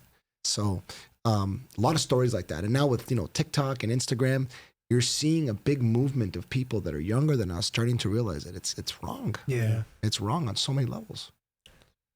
Yep. Some people in the younger community are definitely pushing back. The story actually went a little bit further than just the abortion thing and her turning to me and saying, "You're morally repugnant." So basically, she was watching about how they were threatening to riot and all that crazy stuff, like literally burn cities to the ground in order to gain more women's rights or whatever they thought was going on. And I said, I didn't even really have a problem with the abortion issue. It's like, whatever, you're going to call me morally repugnant. It's not the first time it's happened. That's fine. I don't care. I can take it. A morally repugnant person is a guy who doesn't shower for a week. That's the only time you should ever call anybody morally repugnant. I shower twice a day. Well, that's my point, right? It's like, day. that's such a heinous term. It's like, how can you not have a perspective of your own self-consciousness that you can look at somebody else who breathes air, sleeps like you, eats, and you have an opinion about them that hard? Even if you and I, Mo, were completely polar opposite. You were pro-choice, I was pro-life. You were pro-gay, I was anti-gay. At the end of the day, there should always be a level of common ground where you and I can hug it out, have a beer, and say, okay, I'm going to try to see it from your way. Right. You're going to try to see it from my way, and we're going to keep that friendship thriving. That's right. Yeah. You should always be able to have a conversation. Yeah, man. Be friends. I'm blown away. At minimum, be able to be civil with each other. Totally. At minimum, instead of it being a witch hunt all the time. Well, that's just it, right? That whole morally repugnant. Like, give me a break. It's Angelo. I've known him for a decade. The guy's nothing. Yeah, this guy's nothing beautiful. even No, no, close to I'll tell you, being morally repugnant. everybody listen. I sit beside him all the time. He smells amazing. There you go. I deodorize consistently. I have a I bar was of just using that as an natives. And example. It's not like it's a shower, but you know what I mean? It's like, come on, man. Yeah. No, it didn't make any sense. But And this is, sorry guys, this go is ahead. what's, in my opinion, has caused the denigration of humanity, is that we have lost respect that you're another living being and I'm another living being, and we can have opinions and discourse and dialogue and whatnot, which is what is beautiful about our the society. fact that we don't have to agree with one another in order to God love bless. each other. Why would I right? want to see myself in the mirror 24/7? Right? Like, it just doesn't make sense. We're all individual people. Everybody has a different opinion. Some may be similar, and some, maybe differ in one way or another. But it's when we attack this character mentality is when we actually Exactly. attack the humanity of us, and I think that's what needs to stop. So, but yeah, it's essentially the conversation ended up going to me asking her, do you agree with them rioting in order to gain these rights as you so see them? And she literally she had a bunch of sushi in her mouth, and she's just going like with the biggest nod I've ever seen anybody do. And I'm like, so I'm like, I had to clarify. I'm like, so you're okay with violence, burning things to the ground for your cause? And I'm like, dude, I'm a non-violent person. Like, I believe in self-defense, but I don't think we need to go around burning things to the ground, which is why I love the Freedom Convoy protest so much, because it was one of the most peaceful things we've ever seen in our lifetime in this country. It was beautiful, right? I mean, no one got hurt except for, people against the police got trampled on by horses at the end of the day in the Freedom Convoy protest. But apart from that, there were no burnt buildings. Apart from the desecration of the Terry Fox Monument, which was literally putting a Canadian flag and putting a hat on top of the statue, which I don't see how that's desecration of a monument at the end of the day. Because it didn't have the alphabetizer flag on top of it. Which, yes, but when they did it, it was fine. That's right, of course. Because their cause meant Good enough for something thee, else. but not enough for me. Yeah, I don't know. It's crazy. And then that's when I knew. So after that conversation with this girl, that's when I knew that she was a psychopath. Right? So, and I was. Is she gonna watch this, bro? I don't know if she's gonna watch. I don't really care if she watches this, but I mean, in reality, if somebody is condoning riots for a cause of something like that, we're not talking like, as if the government is taking over the entire country and taking every single right away from you. Like your basic human rights you are in our allowed to stand in public and have a civil disagreement and stand in opposite of what government. That's the basic fundamental of a democracy, is that you can stand to, not riot, of course, but stand against anything that you want, because that's what freedoms are based on. Yeah. It's funny about what you just said, Ange. When they were burning down Minnesota after George Floyd, you look at that and you say to yourself, these people were so triggered to riot against the police because the narrative was, we're gonna. I remember Maxine Waters. We're gonna tear them down. And I'm thinking to myself, lady, you've been in politics longer than Joe Biden, and you live in Beverly Hills, even though your area is like miles in the ghetto. And she's going on, and these leaders are telling these communities of small thinkers to go and do this stuff, and they're burning down minority people's businesses. People were crying. It's like, what are you talking about? Majority I've of the been doing time this for 20 years, and you're going to destroy my building. And, blah, blah. And it's like they got Molotov cocktails and they're throwing them in the windows. I'm like, a lot of the times these agitators and people who were doing this turned out to people that were not even from that city. So they were actually coming from out of town, right, and taking advantage of everything that was happening. They were going around looting everything, destroying everything. I think in the Summer of Love back in May of 2020, because everybody, that's what they called it, right? But it was like, mostly peaceful, somewhat fiery protests. Meanwhile, you had journalists standing in front of a burning city in the background, calling it a mostly peaceful but somewhat fiery protest, which was okay, interesting way to put it, I guess. You had, I think it was almost 36 people died during those riots and protests, and majority of the time it was people taking advantage of the situation, claiming that it was obviously for something that it wasn't, and they were going around killing people and destroying businesses. And then the whole Rittenhouse thing happened, and well, there was that black cop who was like close to retirement. He yes, was like 67 he was retired. 68 years he was old, retired, and he was just trying to like stop people from breaking into like a black-owned business. Yeah, and some like there was a video of it. It was scumball sad, man. literally goes with a handgun behind his head and pops him in front of everybody, and just he drops. And I'm thinking to myself, did they just catch that on TV? And I'm like, wow. I don't think it was on TV. I think somebody recorded it. Yeah, and then, I remember and then seeing somebody, the but video of it. I'm like, he was like dying on the ground. wow. No, dude, I think he died in air because they shot him literally in the back of the head. It's like he was. Oh, wow. Maybe it was a different video. But I remember there was another retired police officer who he was trying to stop a bunch of looters from going into a store, and they shot him, and he was like on the ground or whatever. Terrible, dude. I don't know, man. It was that whole situation was just absurd, to say the least. But something I found recently, apparently we have Chinese police stations in Canada. I don't know if you guys heard about this. Like, no, it's an actual thing. Actually, yeah. You might have heard of it. It actually happened in Canada and in the United States. Let me just bring this up so you guys can all see this as well. It says Conservative leader Pierre Poilievre condemned the federal government for not publicly disclosing the number of secret Chinese police stations operating in Canada. All Canadians deserve to know the answer, he said. But yeah, like they've been apparently it's kind of funny. So I've been noticing this funny trend where there will be like something going on in Canada for like, and it's been happening for like 5, 10, 15 years or whatever. So for example, we got Chinese police stations. And what I mean by Chinese police stations is that they're essentially being run by the Chinese Communist Party, and they're going and cracking down on Canadian Chinese people, right? Which literally, like, you have no, what the fuck are you doing? Is that what they're doing? They're cracking down on Canadian Chinese people? Yeah, I believe so. It's insane. And I mean, we all know how bad the CCP is, right? But just the fact that the Liberals knew about it, of course, never said a single thing. As per usual, they've known, oh, well, we've had this problem happening for 10 years, but we never do anything about it. And then all of a sudden the Conservatives pipe up about it, and then they finally do something about it. Like, what the?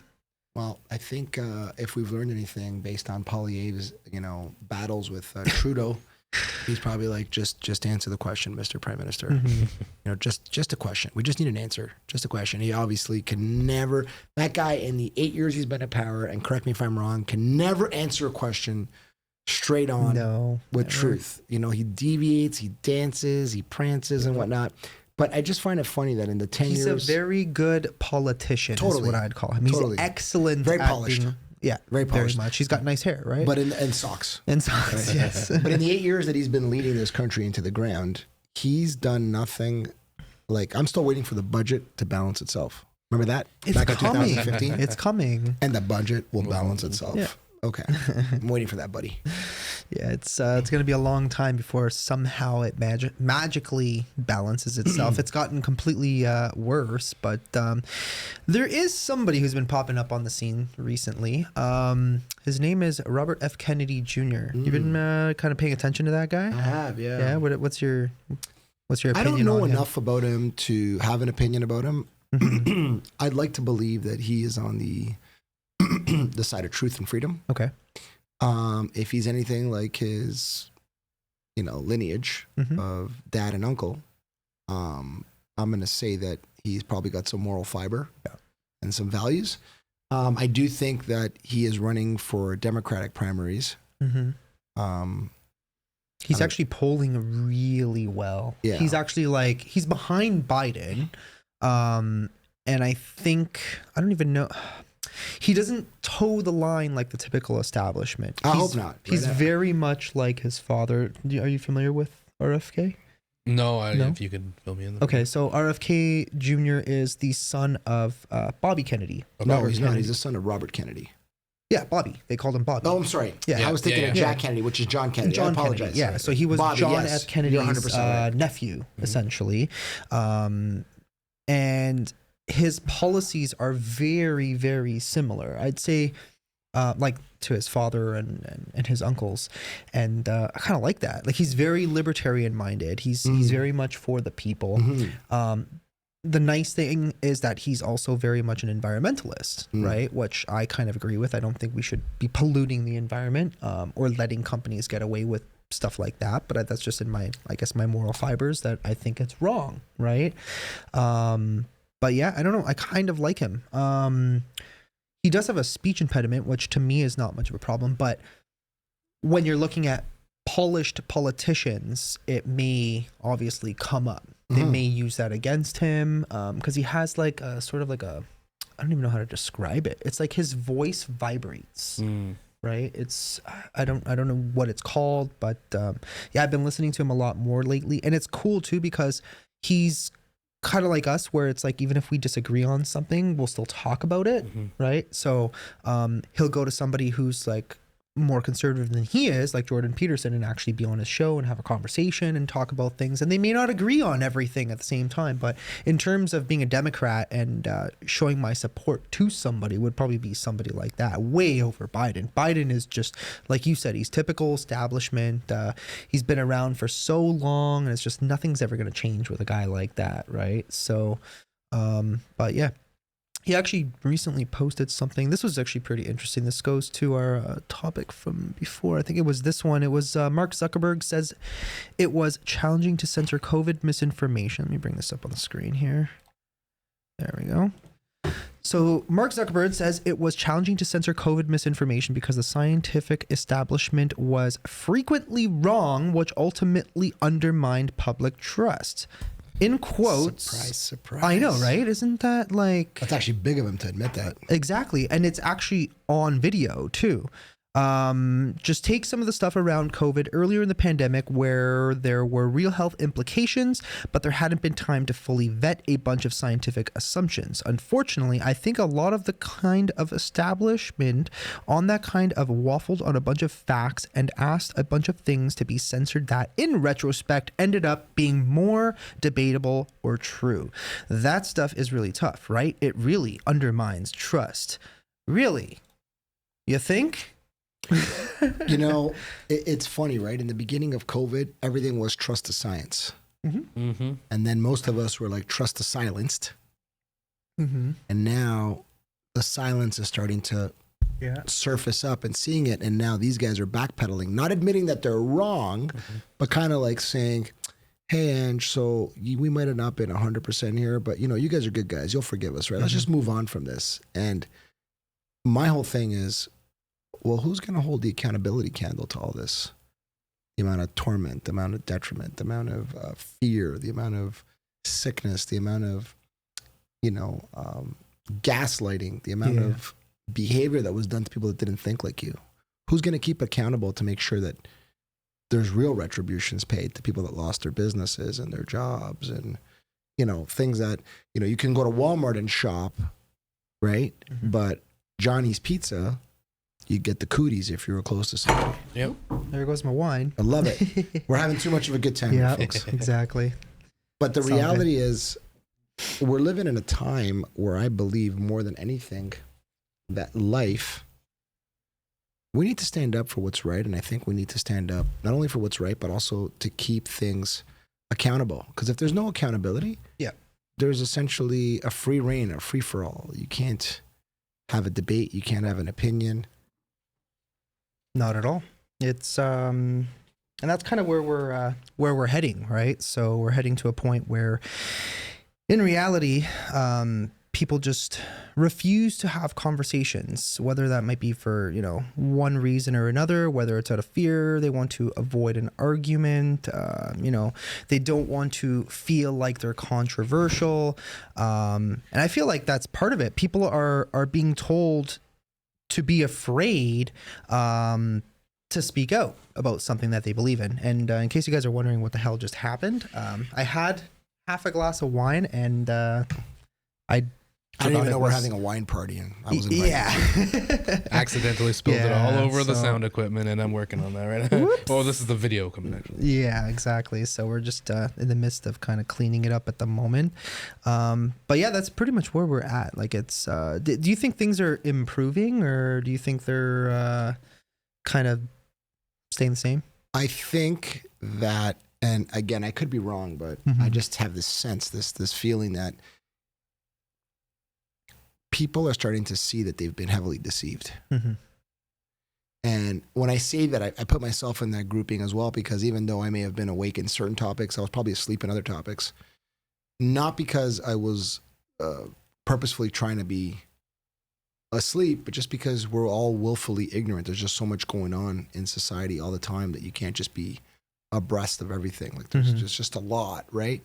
But I think what the Trump administration taught us, what COVID taught us, what 2023 is teaching us is you need to like stand up for yourself. Yeah. I think you need to start seeing your life and your family as more important than just some information holding, breathing, living thing so that the government can use you for some kind of like, control subject. Mm-hmm.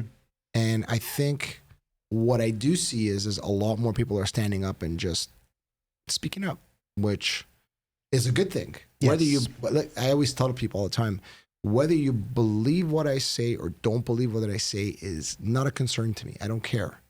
But I would stand on a rock with a gun and fight for your freedom to say it. Mm-hmm. Like that, I would. I agree with that too. It's actually believing in real freedom of speech is understanding that people can say the wrong thing. They can Sure. be incorrect about something. Absolutely. And I feel like we've gotten to a point where in society, everybody feels that they have to be correct. They have to say the right thing. Like, if people come on this show before the show and they might be like, oh, I don't want to say the wrong thing. Right. And it's like, dude, if you say the wrong thing, either if you realize you say the wrong thing, then you obviously correct yourself. And if you say the wrong thing, there's other people here at the table who maybe will, debate you and show you Sure. maybe the correct way of saying things. But at the end of the day, I feel like people need to be brave enough to take those risks and be willing to say the wrong thing, and Right. also be willing to accept that when they are wrong, to be told that they're wrong, right? Be open to the idea don't of be a snowflake about it. exactly, right? We don't need to get constantly offended over everything or saying the incorrect thing, right? Yeah, so yesterday, speaking of saying the wrong things, Trump was indicted. Again. And so apparently it's a law based on the Espionage Act of 1917. And are you familiar with Vivek Ramaswamy? Oh, that's the other Republican candidate, right? Yes. He's the Indian fella, I think. Really smart guy. Is he Indian? He might be Indian or like Sri Lankan or something. I'm not. Yeah, really 100% smart guy. I sure. heard him talk. Yeah, he's a business owner too. he was in the tech sector, and That's right. he basically he agrees, and he kind of actually said it beautifully too, because he even said, he's like, the crazy thing is that me as a political opponent, because he's going to be running against Trump in the primaries as a Republican, me as Trump's opponent is the one that has to go and fundraise in order to actually help defend my political opponent. Like, Yeah, because you're part of the same group. yeah, exactly. But it's like community, Yeah, right? Like helping totally. one another, right? And understanding that there is a problem, because it's pretty obvious that they're going after Trump over Dude, they're bullshit. They're witch hunting him like Yeah. I've never seen done before. It's Yeah. like, if these rules apply to him, then why aren't we investigating Joe for the files he took while he was under Obama's administration? Exactly. And at least Trump was president when this happened. Joe Biden was not the president. He was the vice president. Right. The rules are incredibly different. Right.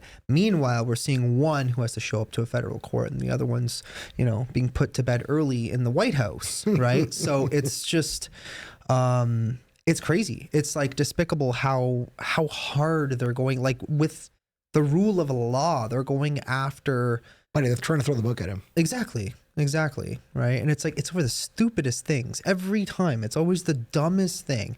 It all started with the Russia collusion back in the day, Right. which turned out to just was pretty obviously a hoax. Read the Mueller report, right? Yeah.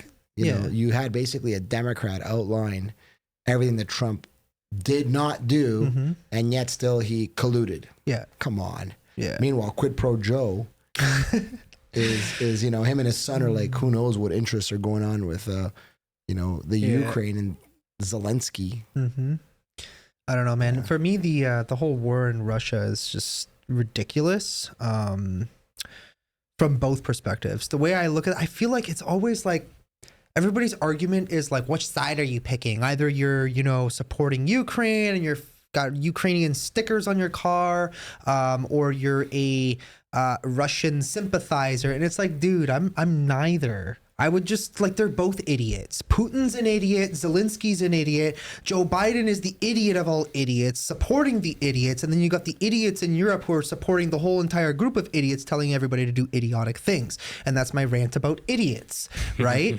Because at the end of the day, the entire war could have been completely avoided, which would have been the best result. But instead, you had people like Boris Johnson, who was going to people like Zelensky and telling him under no circumstances do you sit down with a person like Putin and try and come up with some sort of negotiation. Oh, okay. So you'd rather see the Ukrainian people die and get bombed by the Russians because you refuse to even simply have a conversation because you disagree on something. And it's just, the whole thing is just... Well, Zelensky's a puppet, right? I mean, he was put there. We know that. You know, when Trump was in power, Zelensky didn't have a leg to stand on because he put all these people on notice. You can't do that under my administration. Yeah. Sorry. The problem is... when they signed the agreement with NATO, there was rules written that you could not have bordering countries to Russia have allies of the United States with military. And they're trying to do that. They're really poking the bear. And the bear in this case is Putin. And he won't, like... He's got a big country with a lot of resources. He's not scared of these guys. Not at all. You know, and if you fail to see that and you think this is about Ukraine and their property and Burisma and all that, maybe to a little degree it is all that. But Putin's like one of those, you know, lying beasts.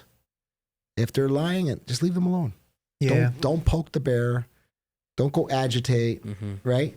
And these guys, because of their Ukrainian interests of what's going on there, whether it's, you know, child trafficking, which is a whole other conversation, or any other, you know, cartel sort of lifestyle that happens out there that's black marketed, or, you know, Biden and who's the other guy, the climate alarmist over there, Gore, having their kids on like some panel, you know.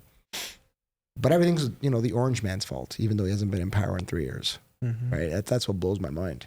And then now, if it's not his fault, well, then definitely it has to be Putin's fault, because you're just in his backyard trying to, you know, control. And he specifically said, don't bring your military action into my backyard, because, you know, he will not back down.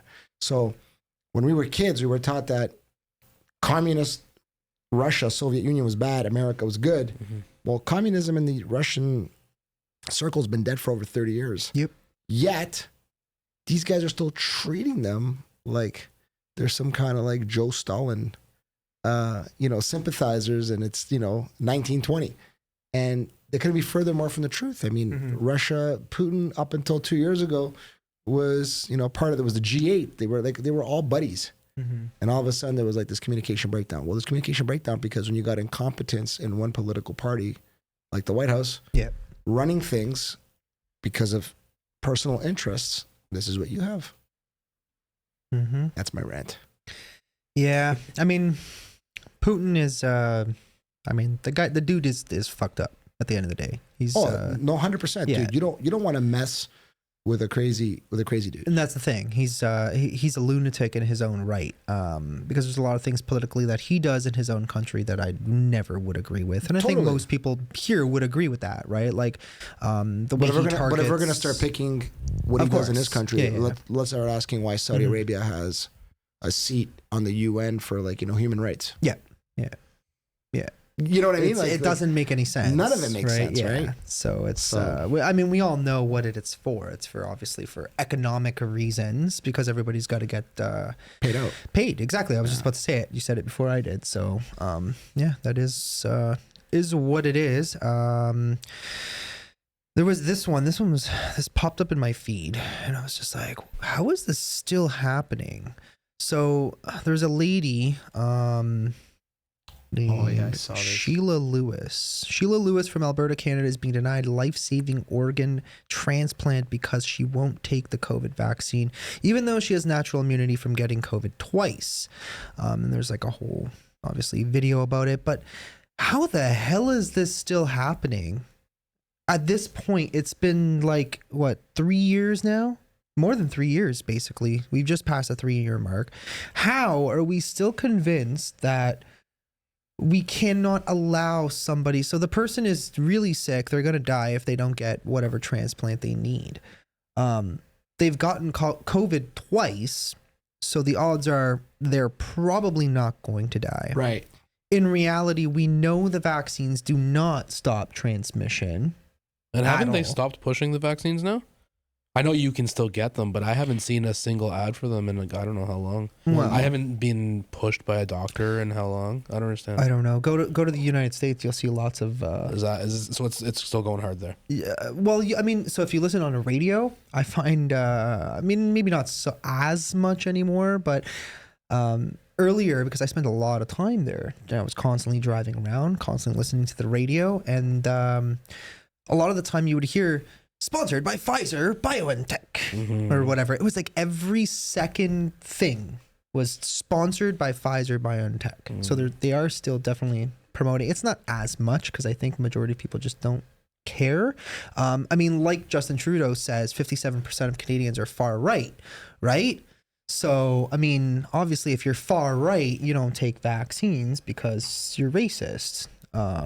So by not taking a vaccine makes Does that you make a me racist. far right? I don't know, man. I don't even know what the hell far right even means anymore because it literally, like I said, it doesn't.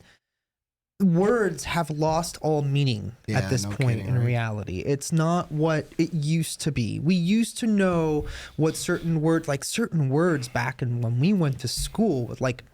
You know, they the held word some ground, right? Yeah, exactly. You would hear the word Nazi or you'd hear far right or communist, and it was like that meant something completely different. And now it's like, you're a Nazi. No, you're a Nazi. Everybody's a Nazi. You're a Nazi too, Mo. And it's like, what do you mean? I'm a Jew, right? Like it's. Yeah, no kidding, right? It doesn't mean like you're calling Jews Nazis too. Well, like they were calling the turban Punjabi people in Ottawa white supremacists, right? Well, I mean, obviously deep down on the inside, maybe he is. I don't know, right? Like it just doesn't. So funny. It doesn't make any sense. So I remember back in the day, back in high school, we did like I guess it was like to try and teach people like civics and how to vote and stuff like that. We did like a mock election, and it was like the funniest thing ever because they actually brought in the leader of the Communist Party of Canada to our school, right? And this guy actually spoke to everybody, and I remember he got one vote. Because there was one kid that I grew up with, I'm not going to say his name, but I do remember him, and he was a self-proclaimed Nazi by the time he was 12 years old. Oh my God. Right? I don't even think he really understood what that maybe meant, but it was just hilarious because the person, the leader of the Communist Party who was there representing the Communist Party in this mock election amongst 15 to 18-year-olds got literally the one vote, and I'm like, yeah, that was him for sure. It was him. I mean, he's the only self-proclaimed communist, right? But we all generally had we understood that communism bad. Communism does not do good things. Majority of genocides in the world have been committed under communist rule. In 100 China, million, man, between Joe Stalin and Mao. Even before him, right? Yeah. There was also the I don't remember what the exact term was for it. I was looking it up yesterday. No. There was an actual like I think it was when. Under empirical rule in China, I think that was one of the biggest Chinese. Well, they were fans of the whole Marxist-Lenin movement in Russia. That's how Mao came in and basically implemented that in a country of 1 billion people. It's wild that people fell into that. And actually saw something about that recently. They do everything to remove freedom of speech, religious perspectives, and gender ideology. They basically cut women's hair, put them all in these like ugly gray clothing. Like if you ever watch like, videos of like, Korea marching, North Korea marching, they all look like men, even though they can be men and women. But they remove any desirable perspectives of the opposite sex. And they basically make it like almost like a uniformity look, so that not only are they brainwashing the mindset to believe that Kim Jong-un or Mao or kings or gods, right? What do they call him in North Korea? Oh, the leader, the precious leader. Supreme leader. And look at him like he's a god, right? Yeah. They've done a lot to de-emphasize sexuality, desirabilism of it, ideologies of genders, male and female, because everybody's like cut-haired and looks like they're decrepit. Yeah. It's kind of like just looking at North Korea, because they have only you have to have a certified haircut in North Korea. Yeah. There's that's the thing, right? Yeah. It's like look like a boy all the time. Yeah, exactly. But yeah, even communism has never worked, really. It's failed every which way. Cuba, it's failed. Pol Pot with the Cambodian genocide, failure, massive failure. They killed 20% of the population there in one shot over an ideology, right? Forcing people into camps. I don't know if you've ever seen the movie on Netflix, First They Killed My Father. No. It's a really, really good one. It'll have you in tears by the end. But yeah, I watch all sorts of kind of like movies, like kind of based on reality and history. Sure. Like that's what I'm into. I feel like nowadays that I'm so busy, if I watch something, I feel like if I don't learn something from it, I won't waste my time watching it. Right? Like I haven't watched exactly. I haven't watched like a superhero movie or an action movie. Yeah, because they're all nonsense. Yeah, because it's all like the same thing. It's make-believe world. Yeah, exactly. Let me tell you how it would be for you if we lived in a make-believe world. And not to mention, half these movies nowadays are just like super woke too. They're all trying to send this weird secret message of, and they do it in like weird ways that it's just like, why? Why are you doing this? There's in the newest Spider-Man, the animated Spider-Man movie. Did you see it on the wall? There's in the bedroom. The poster? I think it's just writing on a wall that says save trans kids. Yeah, which literally means it's a children's movie. No kidding, dude. Well, that's what they're after, right? Is your kids? Yeah, exactly. But in reality, it's like, what does that even mean? Like, what save them from what? Like, who's targeting them? Yeah, right. So, like, if you're, I mean, the only thing we don't want, and this is the thing that they don't understand too, because they refuse to listen to people and debate, and they don't understand is that parents just want to be able to have control over their children until their child is 18. If they live under their roof, I mean, you probably remember back in the day, your father probably used to tell you, if you're under my roof, you listen to my rules. 100%. Right? Less than control. I don't think it's so much that they want the control. They want them to be raised in a way that they think is right. Exactly. Yeah. Exactly. You want to make sure that when you go out in the world and he's not there, you have your own moral compass to make a decision. Right. Yeah, 100%. Yeah. So, which is considered normal. Yeah. But nowadays it was, but now it's not so normal anymore. It's just, we have all these other people who, for some reason, want to have control over everybody else's kids, when in reality, it's none of their business. Right. So, I don't know what to tell people anymore. I don't even know why people are having this crazy argument over it, and why they're all attacking each other at these protests and this and that. And it's just so ridiculous, and it's so stupid. It feels like a big distraction, right? I mean, in reality, but I don't know what people are going to actually do about this shit anymore. And then like even stuff like this pops up. So I have a tweet here from who's known as the Gay Republican. Bring this up. I've gained 16,000 new followers in the last few days, so I wanted to clarify what I stand for. I am a Christian and a patriot who always puts God and America first. I am gay, but I am passionate about defending children from child groomers. I hate what's happening to my quote-unquote community. I am a Floridian who believes Florida is a blueprint that other states should be following. I am a staunch conservative populist. More people to we the people. Sorry, more power to we the people.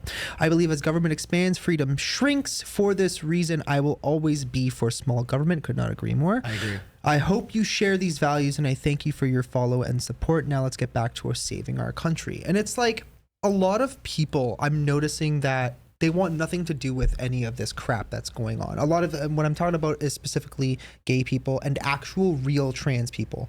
And when I say real trans people, I'm saying that there are people who are claiming to be trans, and Dylan Mulvaney was one of them. The whole Bud Light debacle. First of all, I forgot to offer you. Did you want a Bud Light? No. No? Okay, good, because I don't And it have was actually any. one of my favorite beers too. Was it? Yeah. Really? I don't know. I never liked Yeah. that beer that much. I'm a Stella guy, so but yeah, so it's like you have a lot of these people, they're essentially just they're clout chasers. So they're doing whatever is popular that day. And that's essentially where wokeism is at now, right? Whatever's popular. So supporting Right. Ukraine was popular about a year ago. It's still kind of popular, but it's dying out because, we don't hear about it every day anymore. Now the whole thing is the whole trans thing that's become popular. So I feel like people are doing it.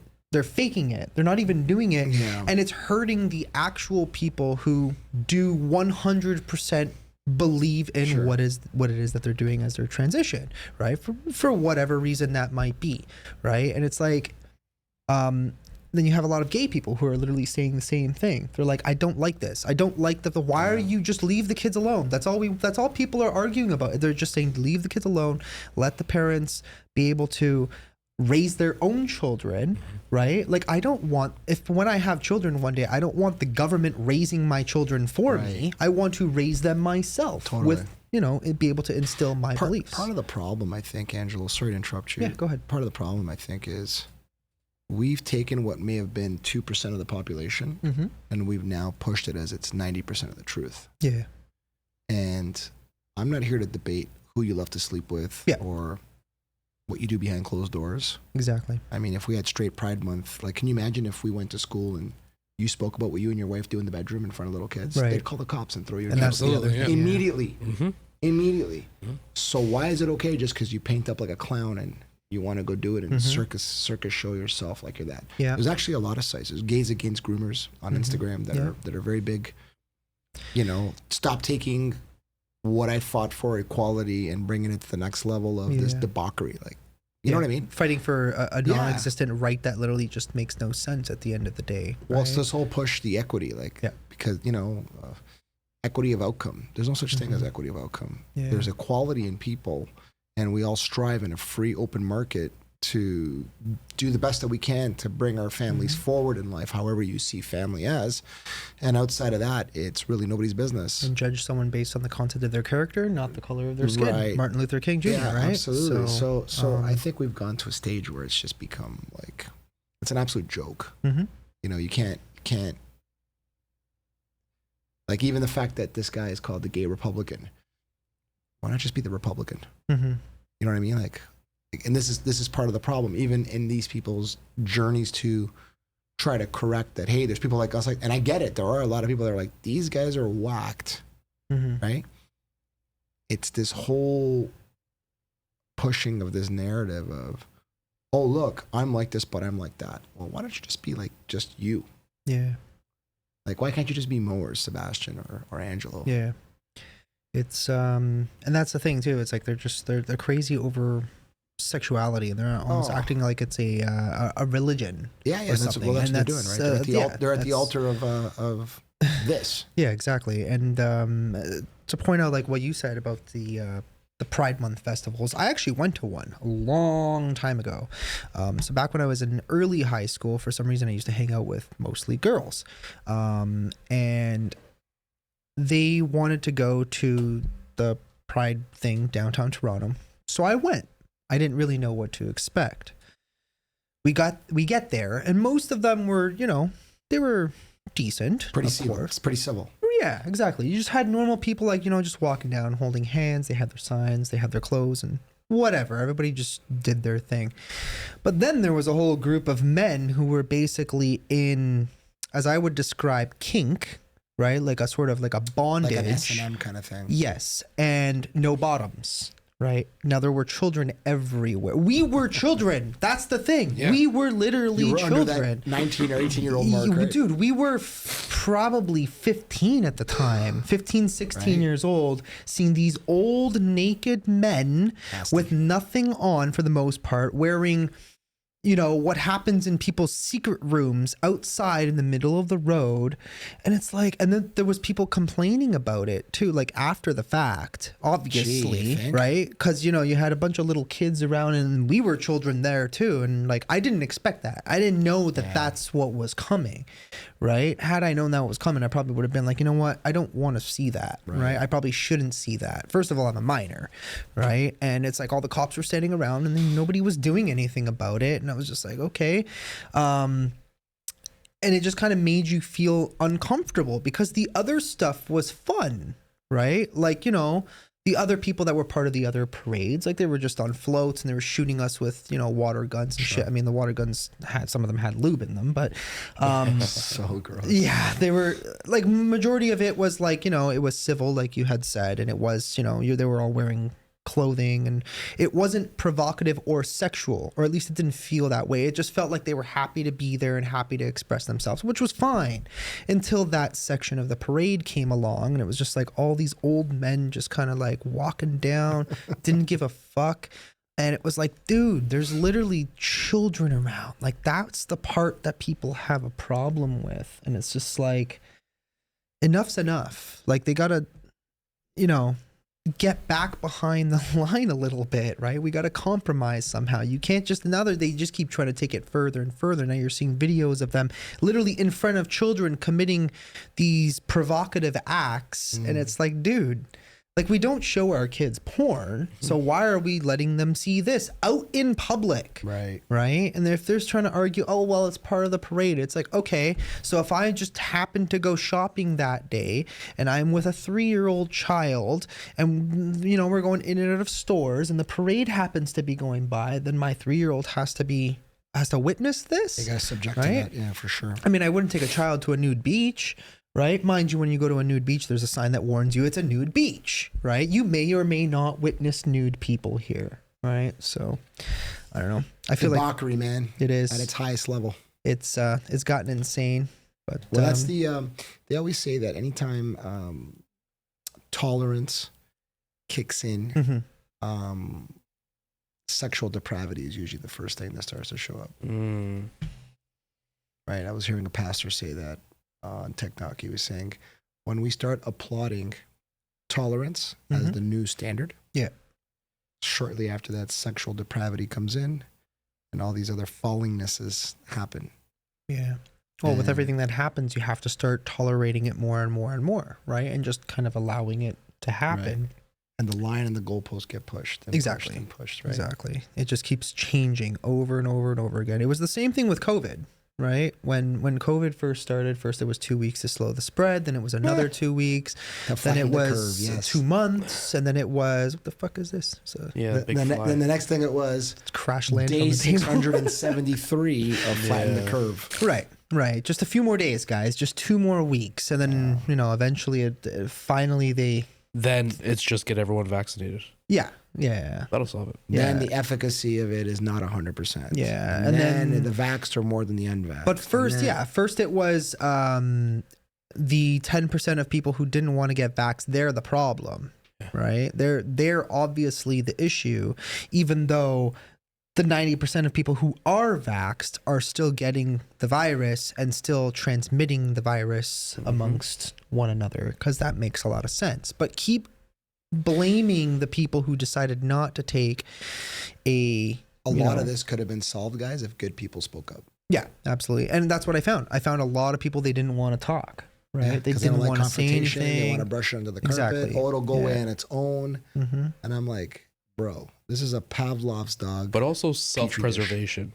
Yeah, totally. You couldn't say a lot of stuff, or else you would have been. A lot of people would have and did lose their jobs. I understood that. Other things like that. Yeah, like I know people who lost their jobs because they didn't want to get vaccinated. Crazy. Right? They worked My at the brother hospital. lost his job at TTC. Yeah, because he didn't want to get vaccinated. And 16 months later, he went back. How many nurses lost their jobs because of it? Nurses, people they needed. Yeah, and then we have a nurse shortage, and they don't call back these nurses because we don't want to go back to the past. We want new people. Yeah.